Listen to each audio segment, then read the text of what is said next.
Used the family party as an opportunity to try out my new indoor grill. Had 5 total mistakes and wins. After washing, drying, and seasoning the grill, we preheated to 400 degrees and put everything on at once. Next time I would not do that. The bread cooked right away, the veggies took the longest, and the chicken medium, so I would stagger them. After researching raclette, decided we definitely had to go with the bread and melted cheese. That cheese was a total win and arguably everyone's favorite. First mistake we made is we put the meat too close to the edge of the raclette. The center cooked fantastic, but the 1-inch edging all around the outside wasn't close enough to the electric burner, so that meat didn't cook as well. We did both flip the skewers and rotate the skewers from the center to the ends.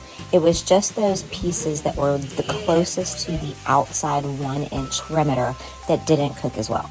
To fix this, I would either put less food on the skewers or I would turn them the lengthways instead of crossways. Also went ahead and put our chocolate in for dessert, and it was too close to that heating element, so it burned. To fix this, we put it under the bottom lower warming element and it melted great. The cheese, on the other hand, perfection. It slid out so easily with that non-stick, was so good.